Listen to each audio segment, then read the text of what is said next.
Steve Bowers welcoming you to a, don't know what to call this, music special it is on E+ TV6. We're going to delve into some music history, try to resurface some memories that'll be brand new to many of you, but we got a special group here. Jim Reece is with us, Jerry Elston is with us, Jimmy Exum, and Steve Little, and we got more to come. So look forward to delving into music history. Jerry Elston said he had a unique background in this business because he was a musician and a law enforcement officer, so he worked with the musicians and arrested them at the same time. Yeah, so it's pretty easy to know who's going to be out where. That's it. Talk to you about that. Yeah. That's it. So We got you. Make some friends. Now, your involvement, Jimmy, was as a producer, or were you a musician at one point? Or? I started out playing drums and figured out I wasn't very good. Okay. And I also figured out that the key to the band business was booking. Okay. So I put 100% of my time into booking and producing. And then went into studio business. Yeah, built a couple studios. Built one in Johnny Glisson's backyard, and then built the one over at 210 Gordon. And then Carl, bought that studio, and he moved all the equipment out and to his pool house. Okay. And so then we bought the building back and put the WJK radio Station there. So all that stuff. And we found that other studio, the first one you had, the block building's still there. That's right. In somebody's backyard. We just couldn't get in there. The dogs were in the backyard. Couldn't get in there. We did take a look. How'd you get started? I lied about being a bass player to Okay. Tony Snyder to get the job. And we did a rehearsal and played a couple of songs, and they had a meeting in the back bedroom to find out whether I had the job or not. And he came out, wanted to know how long I've been playing, and I asked him, do you want me to lie? I'll tell you the truth. And so I told him I'd been playing 6 months and ended up getting the job. Okay. And that was with what group? Tony Snyder and the Embers. Okay. And the first name of that group was? When Tony first started, when he organized the band, I understand it was Tony Snyder and the Teen Kings. Okay. And at some point before I started, he changed the name to Tony Snyder and the Embers Band. And then it became the Embers Band, and it lasted over 2 decades. The Embers Band lasted at least 21 years. Okay. You were with them how long? 21 years. All during the whole time? Yeah. We got some stories to go back. How'd you get started? As I'd like to point out for all your viewers here that I am the youngest one in this crew.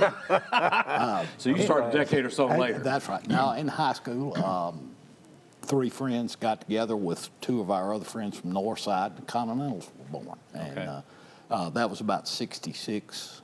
Okay. And I played all over the years. I've had a chance to work with all of these guys at one time. So you got in 61, you got in 66. Yeah. You started drumming when?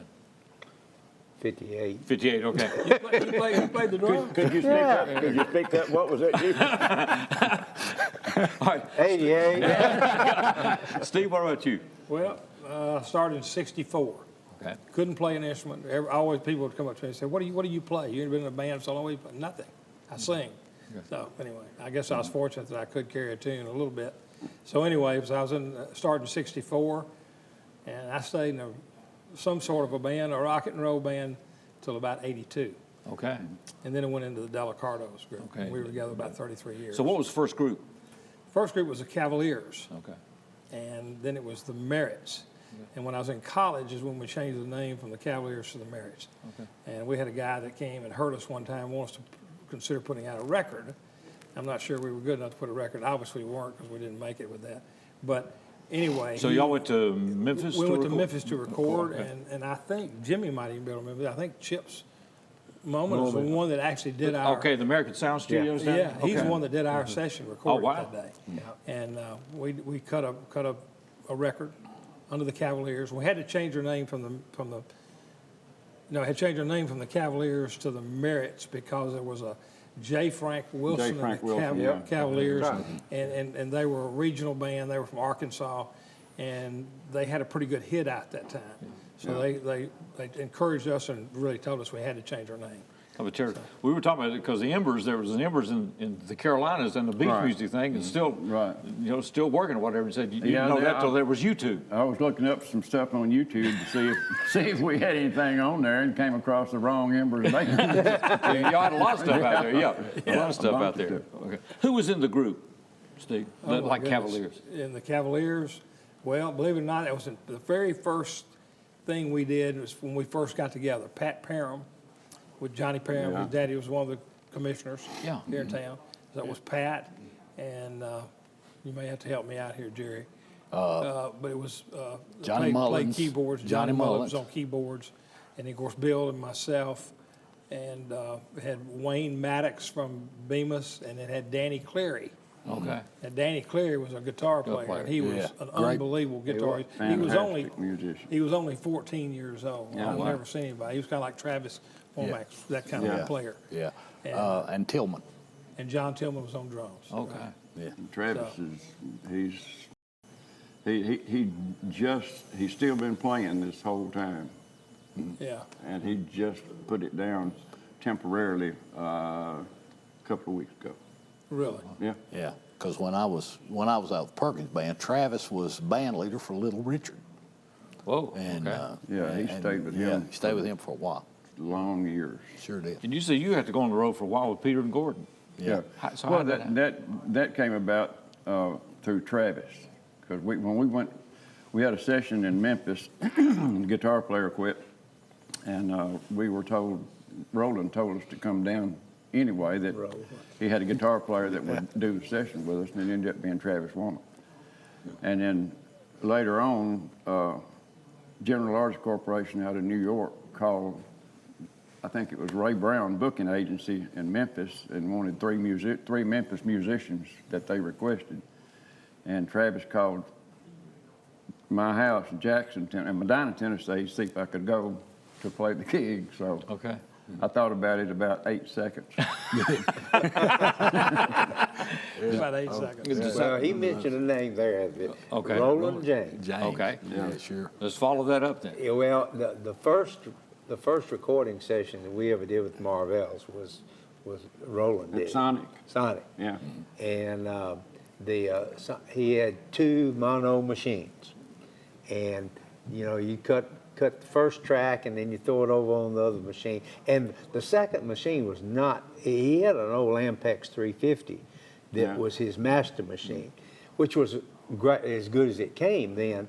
But the other machine, I think it was a Panasonic or something. I forget what it was. And I kept telling Roland, I said, Roland, I said, that overdub just doesn't sound that good. He said, well, it's good as it's going to get. So that's the way He it was. played guitar for Jerry Lee Lewis. Yeah. Okay. And then he ran Sam Phillips' Yeah. studio, the one that he built Okay, the new down the street. The one on Travis Nashville. was Phillips his recorded, studio yeah. guitar player. Okay, Travis Womack Yeah. was it his? All right. Certainly was. Okay. What are the names drop up? Because you went through 2 or 3 configurations, and you did too. Yeah, they see the original Cavaliers. We used to, as a kid in high school, these places that you weren't supposed to go, we'd slip in to hear the Embers. Okay, so At the who, old- those places were, which ones would you go The to? old Caverns Club down on Royal. Yep. Cavern Club was on Royal. Yeah, no, we were talking about earlier, Northside Lions Club. First time I ever went to hear the Cavaliers / Hottest Marriott. place in the world. Hottest place in the world. Wasn't much bigger than the room we're in right now, and them guys had put 500 people in there on Friday, Saturday. Unbelievable. And Unbelievable. we. Is that building is still out there? Yeah, Yeah, right, Okay, right, yeah, right. yeah, right by the Still- school. Yeah. Sweat would be that deep on the floor. Yeah, that's right. 500 people in there. Exactly. I mean, just- miserable.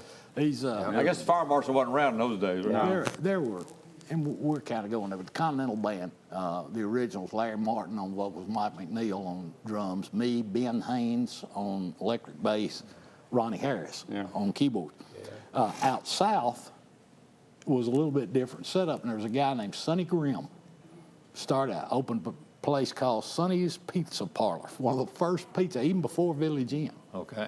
And he built a big dance hall on the back and bought him a big Where sign. was that? It's right across from, it's kind of right in front of where the old Walmart is, just Okay. just south from Catfish Cabin, about where Sidney David Florist used to Okay, be. used to be, And yeah, and the Continentals, whenever we were in town, we'd play that. $1.50 stagger drag, and we'd fill it up. And then on our nights off, since we were the young ones, we'd go hear them. First time I ever heard the Marvells at street dance in Humboldt Strawberry Festival. Thought they were professional, and they were. They were great. But then back to Jimmy, they had a saxophone player who was a student at Union by the name of Chuck Redenauer. Chuck was teaching guitar at Jayco's, and I was trying to learn, and Chuck wound up being my guitar teacher. Wow. Over those years. So we have all had some type of connection somewhere. Frank You and Gerardo mentioned the played music horns. stores. What were the other Yeah. music? Jayco's, what were the other music stores in those days? There were three big ones. Tollwater's Jayco's, music. that's Hardeman Music Company. Yeah. Mr. John Tollwater and Wallach. Well, music. Hope and next to Houston Chevrolet? Sipes. Next to what? Next to Truex Chevrolet. Yes, Okay. sir. Right on the Which corner of that, College. you know, that lot, of course, now is vacant. Yeah. Yeah. Where they used to be. Tollwater's Right across from music's the where I Carnegie. bought my first bass rig at. Tollwater's music. Now, where was it? Don't ask me. It was, It's uh, downtown. Yeah, it's downtown. Downtown in Jackson. On the corner, I'll tell you exactly where it's sit about where the downtown tavern is now, right behind Hollins. Yeah. Okay. Voted on. Okay, right there in behind that Hollins. block. Yeah, Okay. right there on that block. So The that reason was I on. know that, my daddy bought my first electric guitar from them. Okay. Now, I never worked for them. I worked for Jayco's, and I worked many years for Hope and What was Houston. his name? Wallach. John Tollwater? John Tollwater. All I ever knew was just Mr. Tollwater. Yeah, that's heavy on the mister. Yeah. And talking about guitars, we got down at the Carnegie, Carl's first electric guitar. Yes, Okay. sir. And it was really fortunate how we got that. Okay, how'd that come It's about? owned, it's not out, of course, it doesn't belong to the Carnegie, it's just on loan. But it was a silver tone. Okay, the Sears Roebuck. Yep, Yeah, when Sears you Roebuck. used to buy the guitar with the amp built in the case. Yeah. Yeah, Boy, right. you got a good one. Well, I had one of those. I wish I'd have kept it. Yeah. Yeah. Yeah, you Yeah. do well with it Yeah, right yeah, now. well, somewhere in downsizing and moving. Danny Cleary played through. Is that When what? we bought it, he didn't have enough money to buy it. Yeah. We knew Danny he could Cleary play. did? Okay. Yeah, and I we, wanna Johnny tell you, Reynolds, yeah, we bought that. Matter of fact, I think Thurman Reynolds is the one that financed it for us. Well, none of us had any money, but anyway, so we bought that amp and everything for Danny to be able to play through. Yeah. Because I'll tell you, an interesting thing about Danny Cleary, he grew up out in Bemis in those years when Bemis had the polio epidemic, if you will. Okay. And Danny contracted polio and had to be, like isolated at home. And I mean, back in those days before the Salk vaccine really began to hit. Yeah. And all he had to do was sit around the house and play.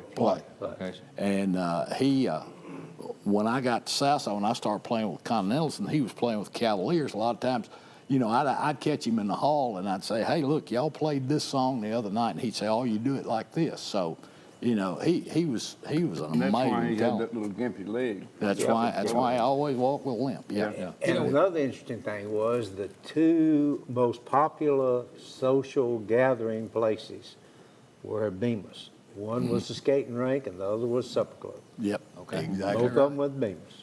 Where was the supper club? About, is almost directly across from Southside.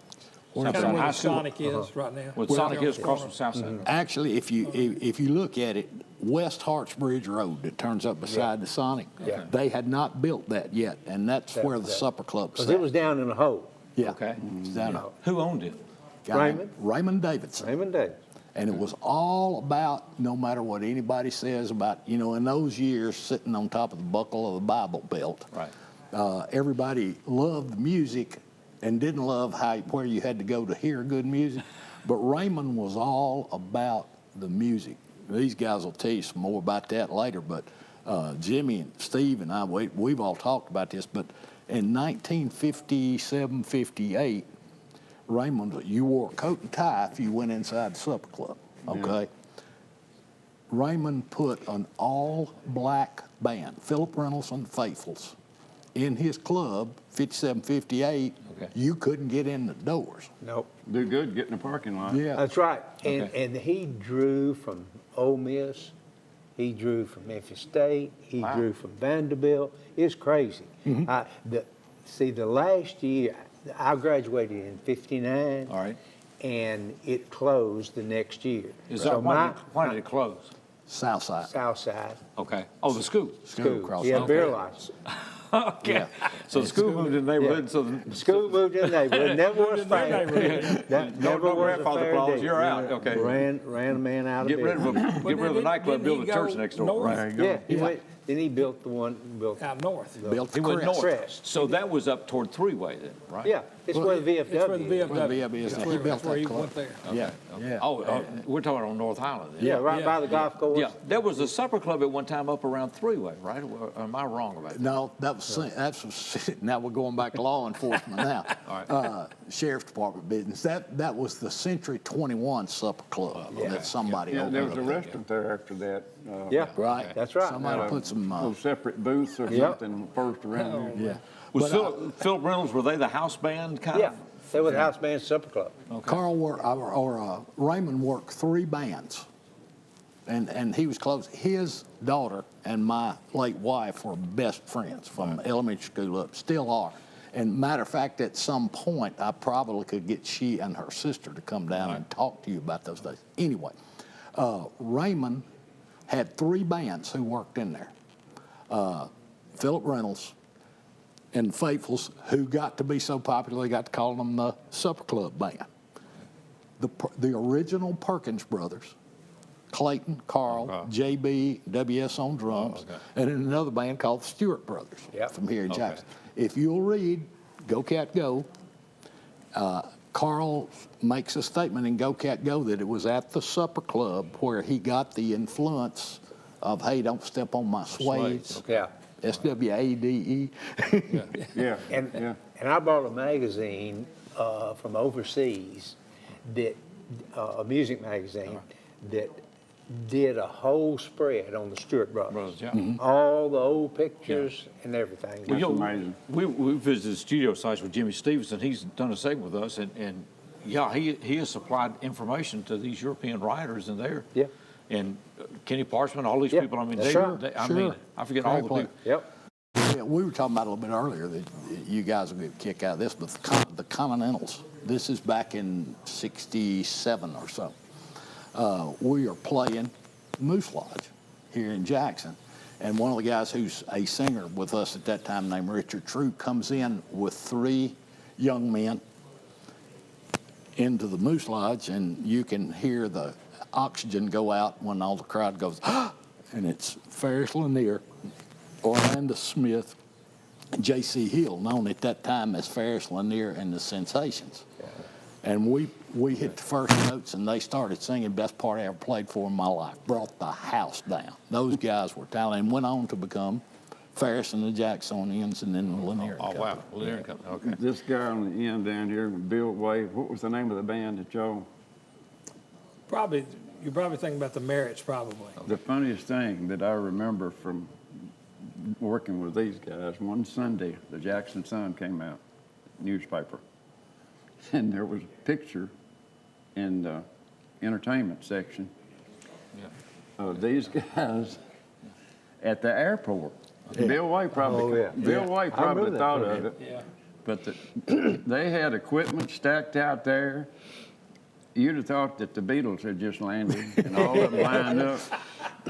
But behind them was a Piper Cub. That's true. That's true. That's hanging on my wall, Miles. Yeah, and you couldn't have got one of the amps in the Piper Cub, but it worked. I mean, it was Well, it did work. The Yeah. interesting part about that is the equipment didn't fly with us. We did fly over right, there. right. But our sound guy drove the equipment over there and set the equipment set up. all We, up. we sang in Fort Smith, Arkansas. Yeah, when we were And that's playing, where they we- have the equipment there for us. You know, we couldn't. Oh, yeah. Yeah, well, Back in the day. Couldn't, yeah. Well, the stories will continue in just a moment as we continue this special on E Plus TV 6.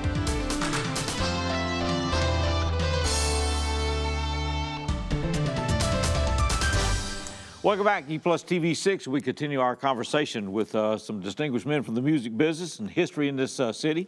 Jim Reece is with us, Jerry Elston, Jimmy Exum, and Steve Little. And we were doing the thing about the photo and the plane that couldn't handle all the equipment. And y'all were talking about flying was iffy in those days. We started talking about all the people in music business that died in plane crashes back in those days, right? Really? Starting with Patsy Cline and many others, Jim Reeves.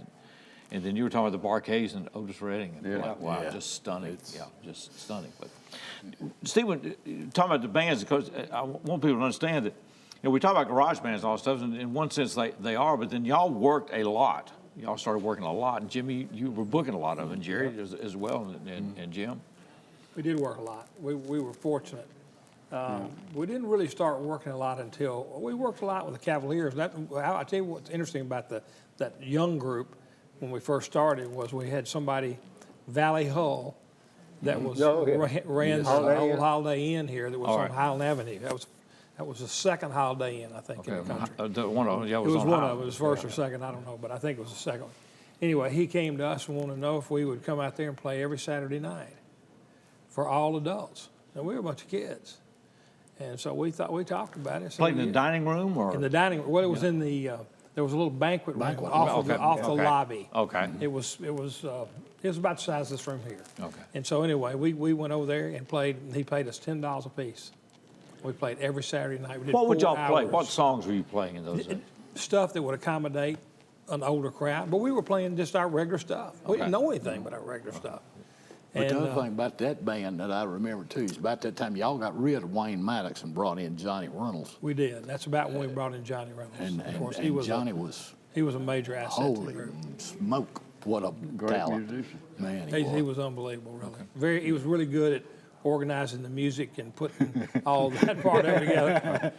But I mean, we're laughing because he was very, very difficult sometimes to even work with because he was a perfectionist. Okay. And he wanted, if he could hear something when the average person couldn't hear it, he said, "You're playing the wrong note."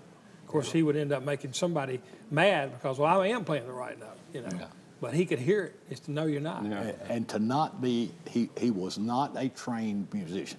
Johnny knew a little bit about it, but he knew in his head what he wanted to hear. Yeah.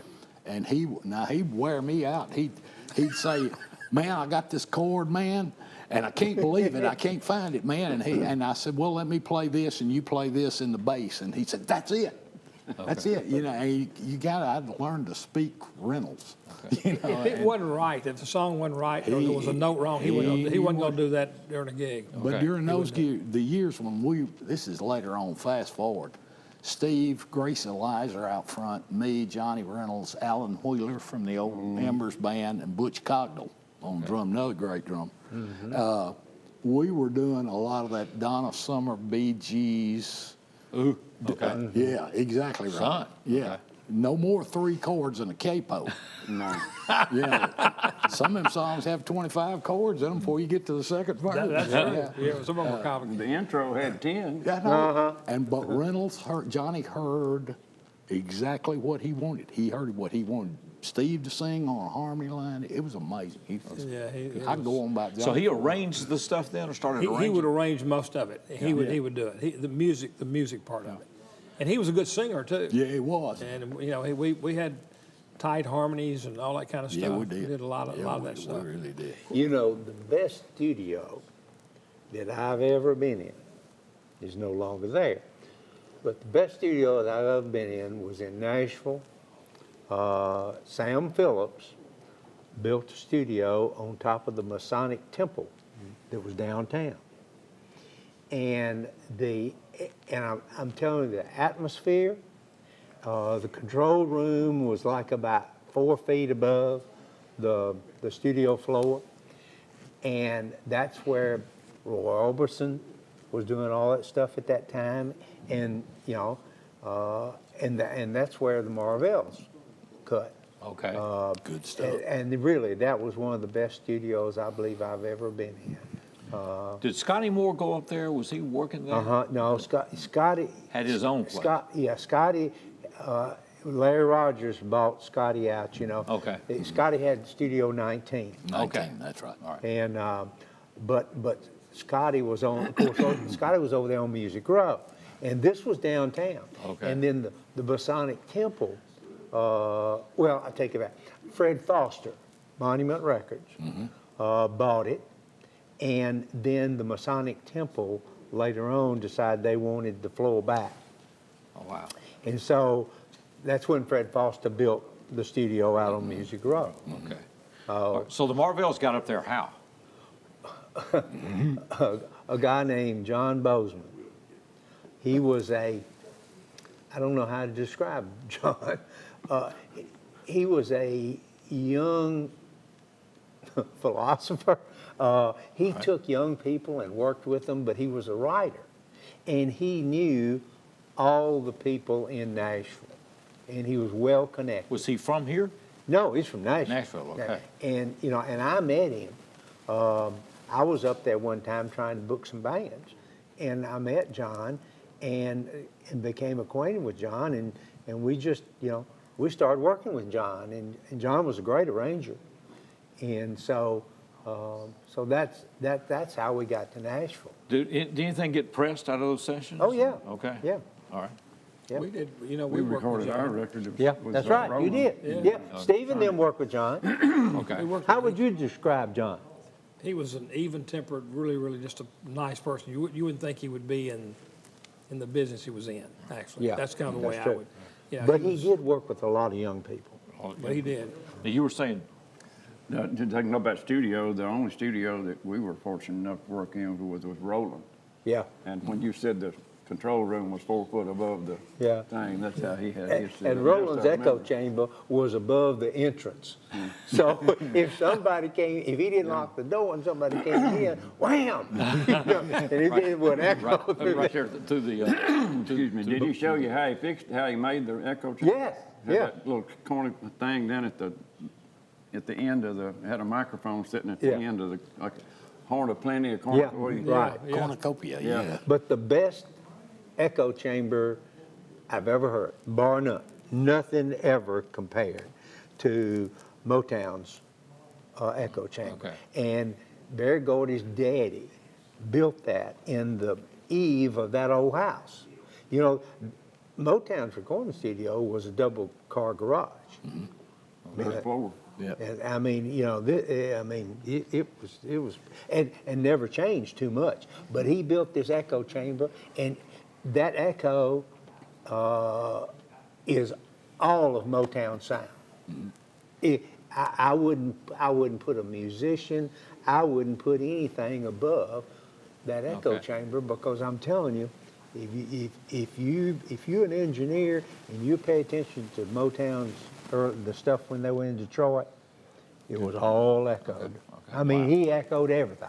And you can get some of the other guests, they can talk in more detail about it, but the band, Motown in those years, called the Funk Brothers. all right, Leader of that band from Jackson, Tennessee, Tennessee, his name Yep. was Joe Hunter. Hunter.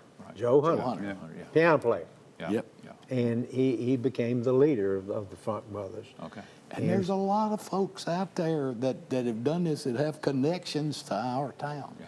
So, I'm telling you, we could spend an hour and a half on Denise LaSalle, Yeah. exactly. following her where, Yeah. Denise, she'd been around. Yes, she Y'all were had. talking about a place you played. You mentioned one of them was the skating rink at Bemis. Yeah. right? Okay. So who did that? How did y'all work out there?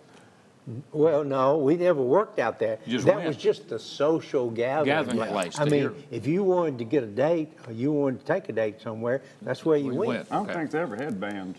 I don't think so. No, Yeah, not just it was gathering. just we a never true gathered out skating there. rink. And then- There were really 3 places in those years during Jackson where the kids went to dance. One was Sonny's Pizza Parlor out south, Northside Lions Club, and then Tommy Hamilton had a place down on Campbell called That's the right. Bandstand. Yep. That's yeah. right. I And forgot that's about kind of that. where we all, you know, circled around through. Then, you know, you would have, those were the days of the sock hops and all this stuff, and you'd go to the high schools and play. And we loved gymnasiums. Most you know, of the great thing. dances back then, and some of the smaller towns were National Guard Army. Exactly. Yep. Okay. We'd have posters printed up and go around the towns during the week. Yeah. And when we wasn't in school, and put posters up to advertise the dance for the weekend, Brownsville, Ripley, and Covington, and they would keep you busy. Yeah, lot. the Continentals did that with National Guard Army and Lexington, American Legion and Bolivar. And man, we used to play some. Bolivar, I do remember that. There's some places that you played that you really didn't want nobody to know that you played there. Well, I didn't want my daddy to know I played a couple of these. That's true. Well, let's just say Jerry's profession later on would have been in conflict. Right. Would have been in I've conflict. read about those. It'll be, I don't mind telling it, but one of the sheriff asked one time why we didn't check the two clubs down at Meade and Pine Ridge and Delta anymore. And these young officers said, they always want to know where Lieutenant Elston or Chief Cunningham are. So there was a mix. Y'all, the Cotton Bowl and all these other places, I've heard references to Cotton Bowl. Pine Ridge is the only one that survived, to my knowledge, out of all of those clubs. Club. Because Delta's done gone. Delta Club burned. 18. Club Yeah, Club 18. 18. What a great Now, place. I've always said that the reason I got in the music business is because I lived out at Claybrook. And every day I went to Alexander School. And every day I went by the El Rancho. And every day I'd ask my mother or daddy, I said, now, what all goes on there? And of course, the El Rancho, you know, is where Carl played so much. And that stage that we have at the Carnegie is from the El Rancho. El Rancho. When they tore it down, W.S. Holland got that old stage. You know, we played a gig, Jerry, I think you were there. We played the Ritz in Parsons. Parsons, yeah. Up on And the it was river. pretty rough. Okay. Yeah. And as a matter of fact, there was chicken wire in front of us. There really was. And that was when Christie was in the group at the time. I think that would have been, I guess, the 80s. Merritts, or no, but it had to be the No, Deep that'd South. be Deep South Deep thing. South. Yeah. And Christie was in the group. That's Yeah. where I met her. Yeah, But anyway, we played up there one night. She looked at me after we got through. She said, don't ever book this again. She was right I'll about that. confess this now. It's the only gig I ever played where there was a slight bulge under my shirt. Okay. Just keep it. Guys, appreciate it a lot. Okay. Thanks, Yeah, Steve. Thanks. Thanks for being with us here at E Plus TV 6, and we're going to continue the discussion. We got more guests on the way. A music special right here at E Plus TV 6.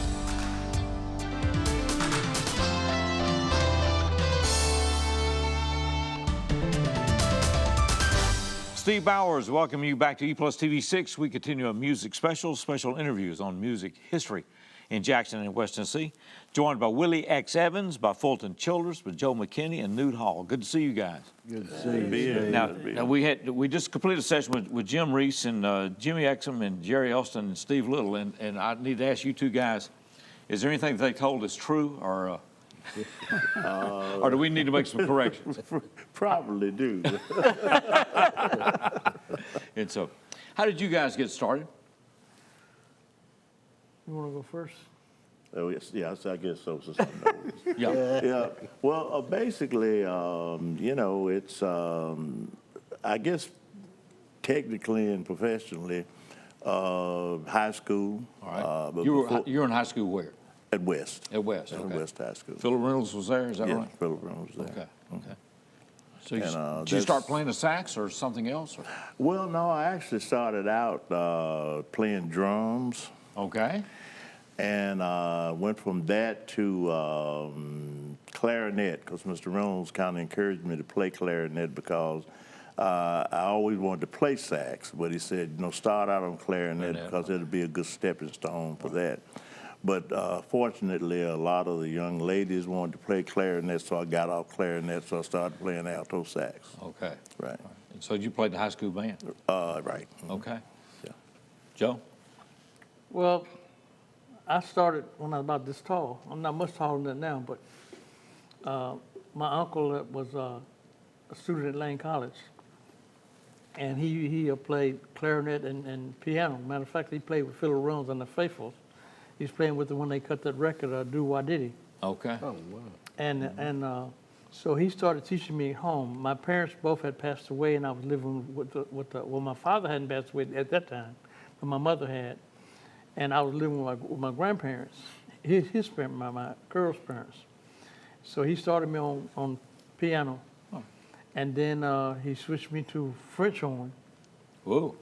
And then he asked me one day if I wanted to play, if I was interested in playing the horn. I said, yeah, I want to play saxophone. So he went over to Wallace, and Wallace was over on college, and he came back and he said, well, I got your horn. We're going Saturday and pick it up. We get over to Wallace, and he pointed, he said, that's your horn right there. Well, I looked over, and opens the case, and it's a trumpet. And I said, that's not a saxophone. That's a trumpet. He said, how you know? I said, that's not a saxophone. He said, well, that's what you're going to play. How did French horn is an odd place to bridge. I mean, Yeah. French horn is something usually people play a trumpet, so they evolve into that. So you were playing a French horn before you ever played a trumpet. Right. Did he just happen to have one lying around the house, or? Well, he brought one from school. Okay. Wow. But so that I got started with that, you know, and I think I told you about when I started school, we had show and tell, and we had a piano there. So I wanted to start playing the piano, and the kids laughed at me. They had a little name they called guys that played piano, and I didn't want to be that, so I didn't want to play piano anymore. But I started spending more time on the trumpet. And Did you tell overall, him it was a saxophone? Did you tell him it was a saxophone? no, I went on stuck with the trumpet. But you got to go on TV. I ended up staying on trumpet for 27 years. Okay. Wow. Had the opportunity to play with a lot of people. The Jacksonians, I played with Philip Rome's band. He let me start playing his band when I was 15. I was going to high school. He was my band teacher, and I've been bugging him about getting in his band that played. He played on Wednesday night, Fridays, and Saturdays. And he said, "Well, I think you're too young." Was that the supper club that they were talking about? All over. Okay, all over. Okay. And we had a regular gig at Eastview Center on Wednesday night. Then Fridays and Saturdays we played all around West Tennessee, Mississippi, Kentucky. And he told me, he said, well, his trumpet player was leaving to go back to college to get his master's. And he said, I tell you what, if you can learn this song by Lee Morgan called Sidewinder, I'll let you play in my band. Oh, man, they had been having a problem getting me to practice at home. But when he told me that, oh, I jumped on it. I learned the song note for note, even learned Lee Morgan's solo. Well, I go back for the band rehearsal, and they were trying me out, and he told the drummer, he said, count it off, Sidewinder. So we went into it, and we played the song. We got through, and his trumpet player looked at me, he said, Philip, I think you found a trumpet player. So that's my first paying gig. Okay. I'm 15, I'm paying, I'm making money. I got a little money to flash at school, girls like me now. When did you get your first professional gig, so to speak? Actually, we ping-pong in the same area. I played with Philip as well, and pretty much the same areas. New Southern Hotel, Yep. I can vividly remember. And I think Joe and I, we worried Mr. Reynolds a lot. Because we wanted to play so bad, and I think we kind of got on his nerves, but in a good way, as we found out in later years, because he was very proud of our accomplishments. And I think before when we talked, a lot of the things that people didn't know about Joe was that, everybody knows Joe for playing keyboards, right. but nobody really knew that Joe played trumpet. I mean, that was really his thing. And a lot of people didn't know that. And I think a lot of times, even with the bands that he has now, when he picks up the trumpet and plays, they're like, you play trumpet? That was his gig, Yeah. And one of the things with the guys we got up here, of course, I'm yet to play with him, but, I played with Russ and Yeah. Joe as well. Yeah. Russ and I, we played together for quite a while. Yeah. And Russ brought a new element to the band besides what we were doing. He brought a little bit of a country flavor, which was very welcomed. Okay. And Now, what band was that? Magi, Mark Brooks. Magi, okay. Mark Brooks was playing drums. Yeah, Mark was Okay, playing And- drums. Okay. Larry Larry Anderson Anderson playing guitar and yeah. Bleed. Yeah, on bass, and because we went to Russellville, Arkansas. Yeah, There was one. In fact, Steve Little booked that gig. We went out there with Russ. Played with us for a time as well. Okay, wow. Yeah, so my dream is to get with Willi. over here. The circle will be complete. Complete. So how did you get started then? Well, actually, I was singing gospel music when I was 5 years old. All right. And I mean, a working group or yeah, in church? it was the Madison Hall Quartet, little Madison Hall Quartet, and then we had a bigger one with the parents.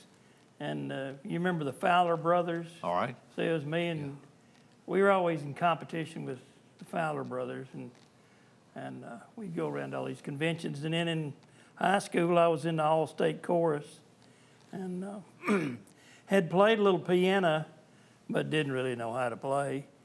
And Tony Snyder called me when I was a junior in high school and said, "I heard you played keyboards." And I said, "I don't know who told you that."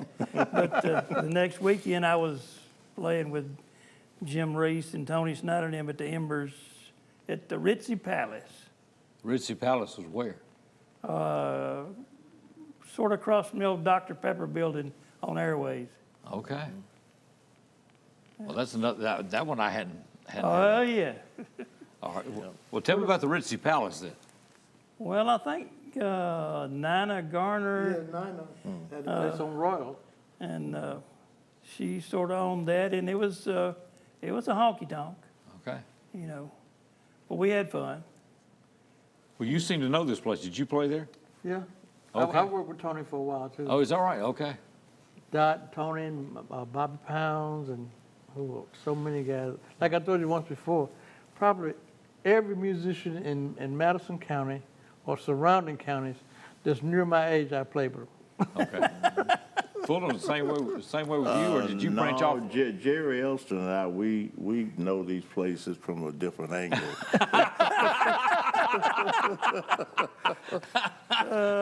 Arrested people and take license plates. Yeah, it was a little bit of law enforcement situation. Okay.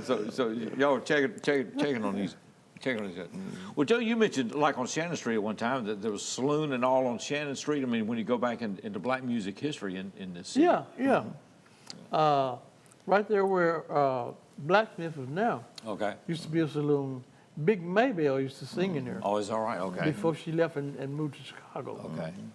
Okay. Christine Chapman, did you cross paths with her in her life? Of course, she retired back here and was in gospel, have. but she had her own orchestra out of Memphis, and I think Maybelle sang with her, right? I have talked with her. We haven't met personally. Okay. As a matter of fact, we were talking about collaborating on doing some recording. Oh, wow. Okay.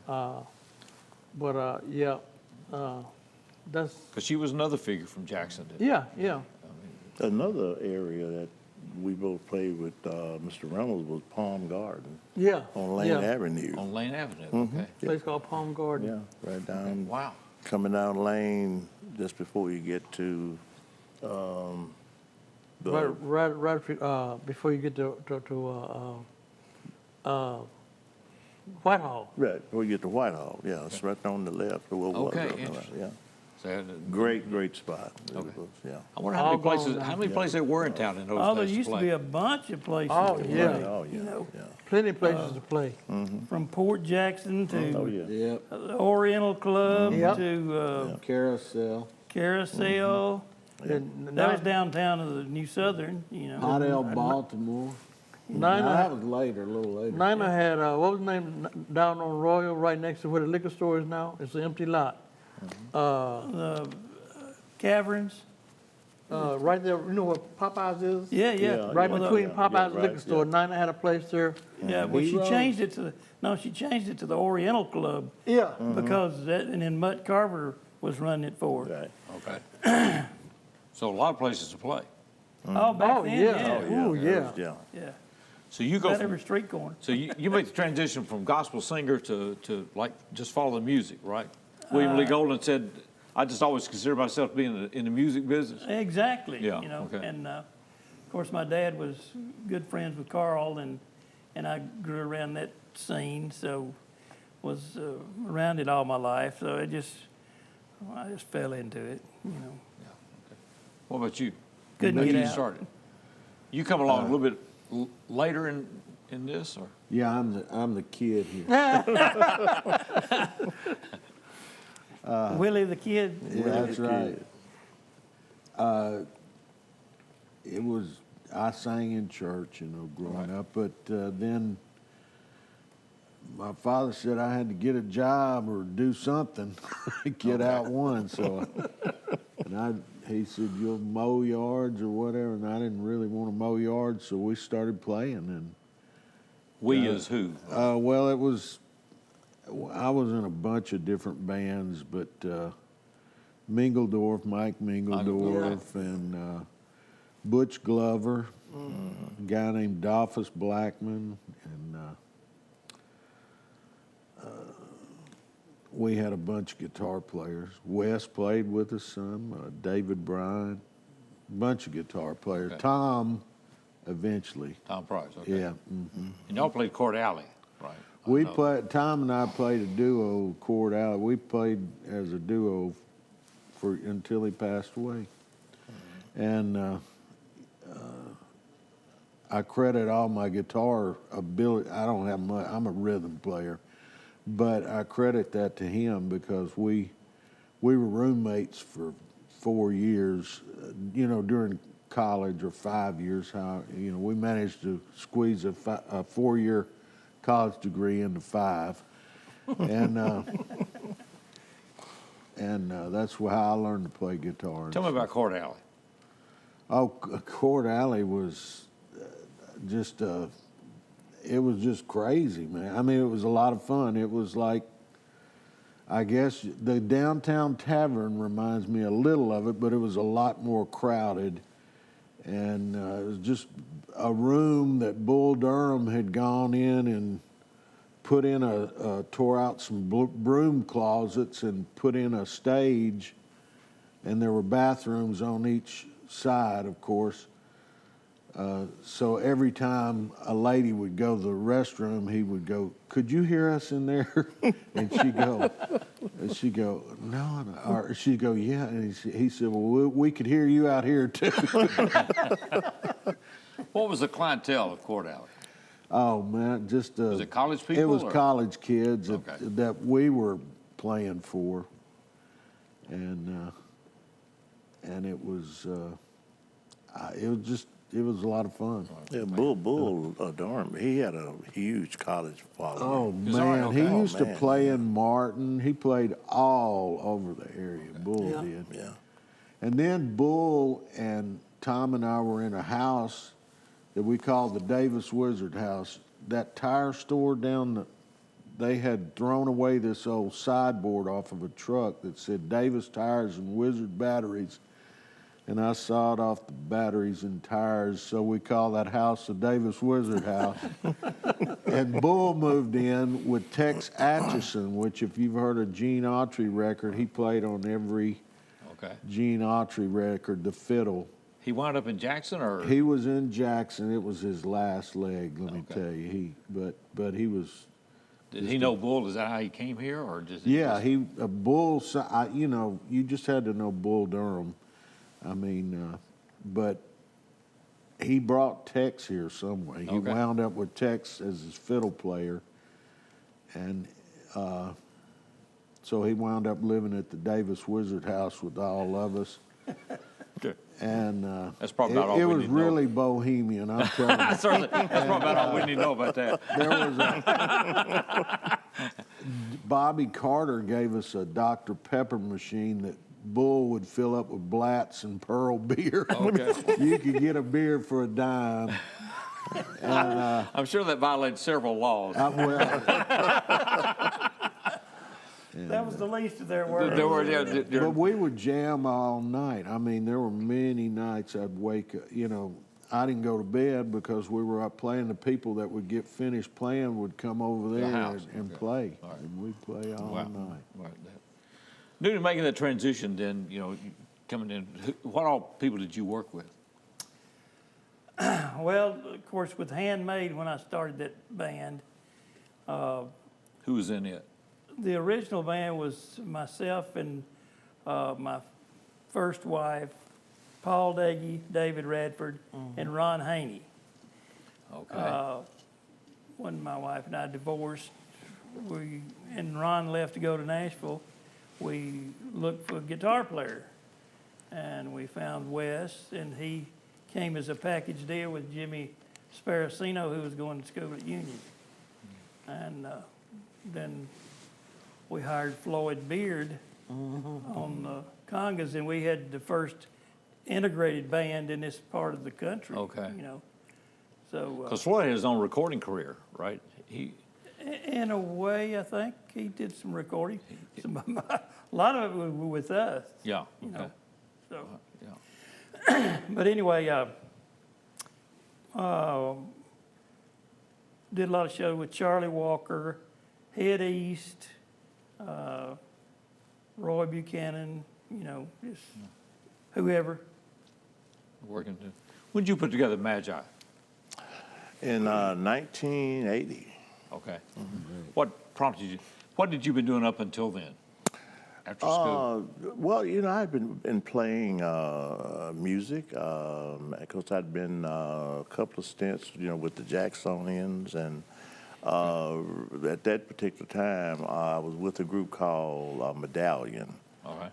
That was Linda Page, David Page, and Mark Brooks, Jim Kirkham-Millis, who was replaced by Mark Brooks, and Joseph Montgomery, and we had that group, and we kind of ran our course, really. Y'all were doing what kind of music? We hit the disco scene pretty all right, hard, okay. you know, and when disco started kind of going away, we kind of made the move, and so actually Mark, Larry Anderson, and myself, we broke away and formed the group Magi in 80. 1980. Mm-hmm. So the original members were you and? Larry Anderson and Mark Brooks. Okay. Who did you add? Well, we added several drummers at the time. Not drummers, but the vocalists we tried out. We actually started with about 11 people. Wow. And you better make some money, yeah, you know. But we had a direction that we're trying to go in, and like families and everything else, you know, you argue, you fuss, and you fight. And you try to keep that direction in which you're going. What was that direction? What did you want to? Top 40 rhythm and blues, crossover. Okay. You know, cover band all the way through. Cover band, right. yeah, mainly. Yeah. And trying to get in the corporate circuit, the circuits of private parties and things like that. We were trying to basically stay out of the club scene, really. And we had some members that kind of didn't want to go that direction, so we had to trim down. Okay. And we trimmed down to actually 5 people. We ended up with Arthur Moody, who Russ knows very well, and on bass, and Larry Anderson on guitar.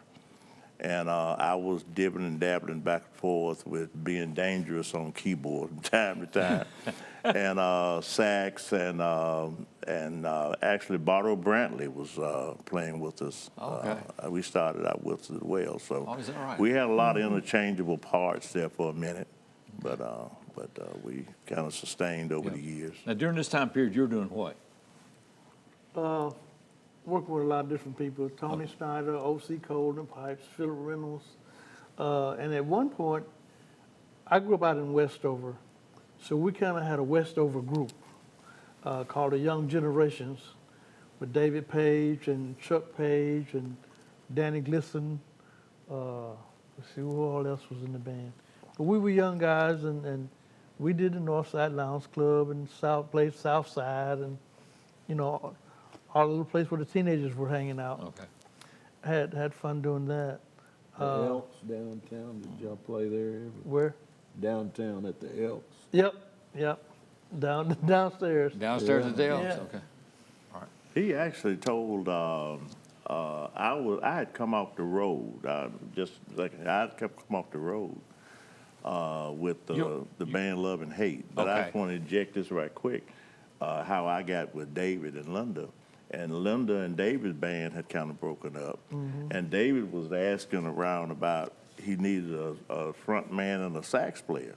And Joe actually told him about me. Okay. Yeah. Wow. But anyway, I'm sorry.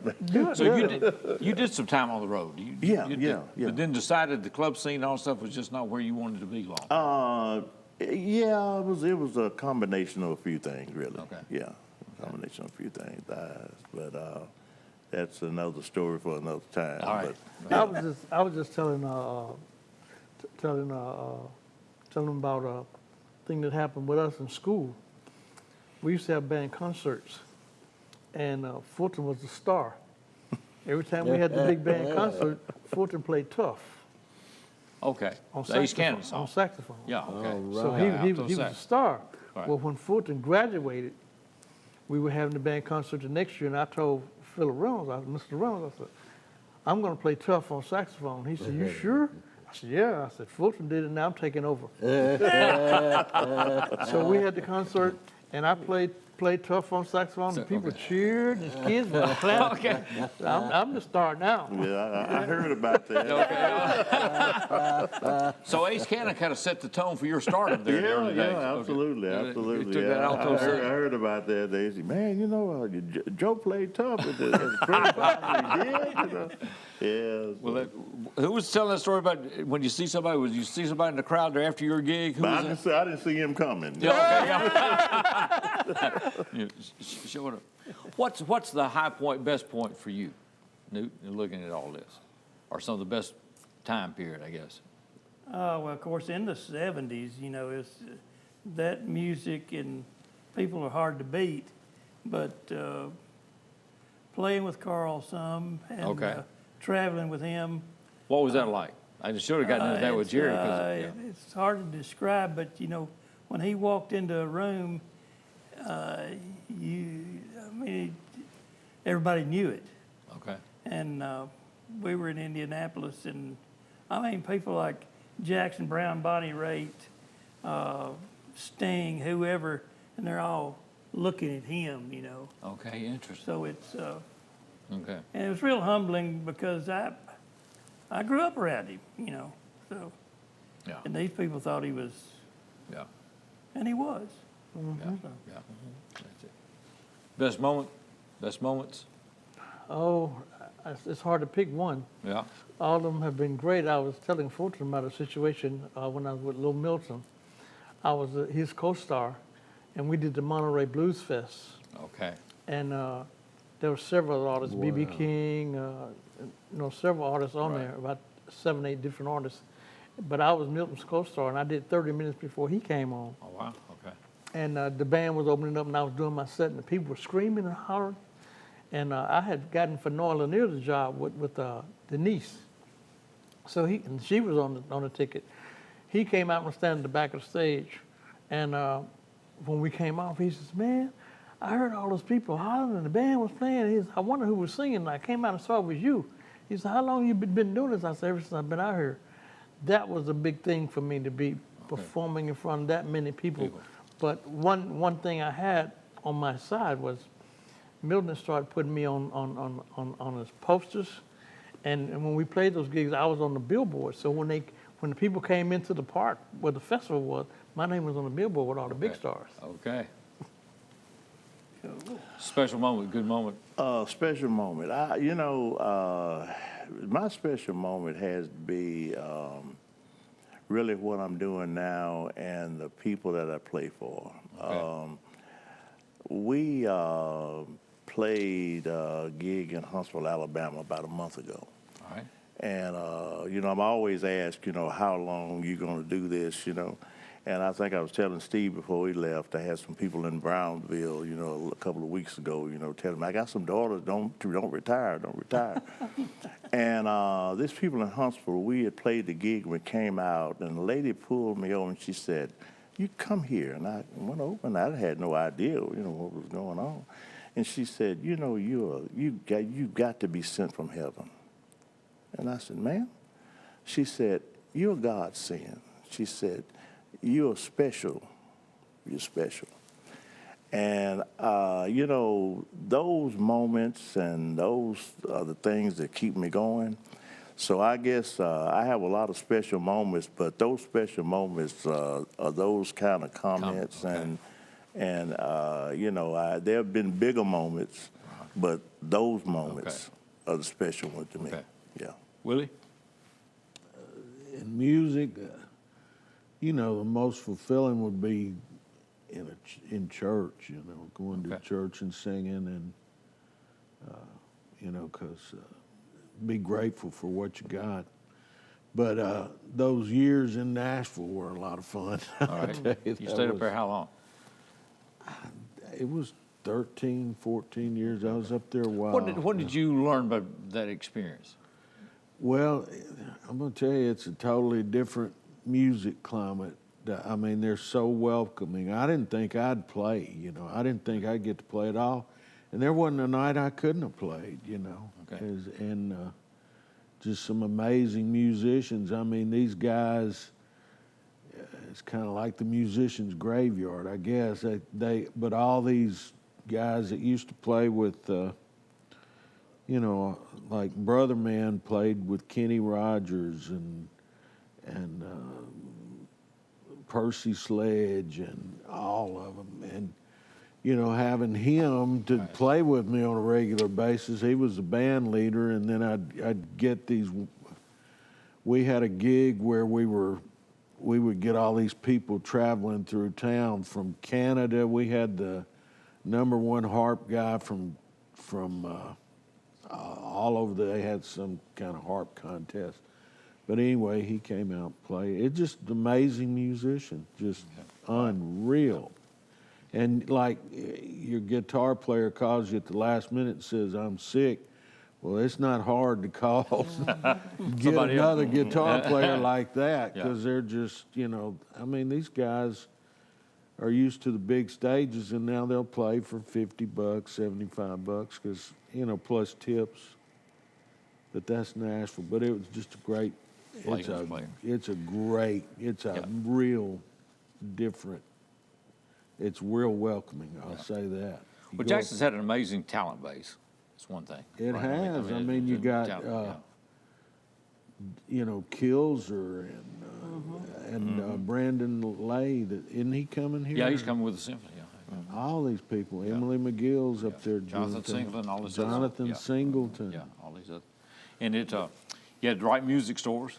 One other thing I'd like to insert in this, I was in Amsterdam, and a guy from the newspaper came over, and he was saying, he said, "You know why you guys are so big?" He said, "Memphis has blues, Nashville has country." He said, "But from Covington to Dixon, you guys have a mixture of that, but gospel is involved with it."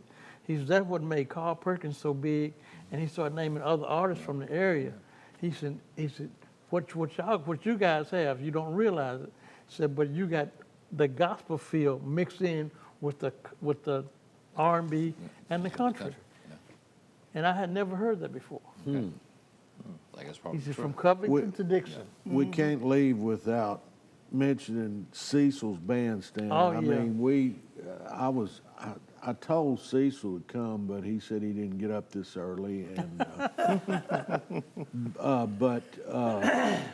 I mean, that's where we'd go hang out if you were a Jackson musician. Yep. And on Saturday mornings, Carl would be in there, and if he knew you played guitar, he'd make you get up and play guitar. Yeah. Have those memories? Oh, yes. Yeah.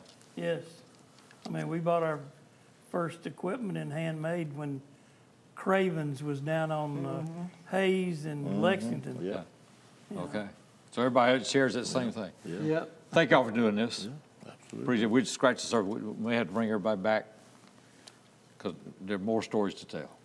So many more. Thank you Yeah. for doing it. Yeah. Willi X Evans, Fulton Childress, Joe McKinney, and Newt Hall. And man, it's good to see y'all. And thank Continue you, to- Willi, see for you. calling. Yeah, Thank Willi you for for putting this all. together.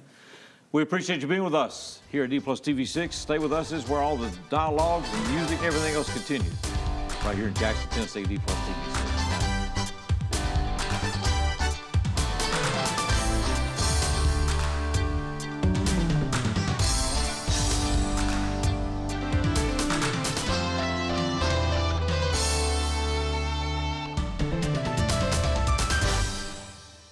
What this place needs is better graduation rates. What this place needs is less childhood obesity. What this place needs is free help with taxes. What this place needs is healthy breakfast. What this place needs is fitness programs for kids. What this place needs is early readers. What this place needs is mentors for teens.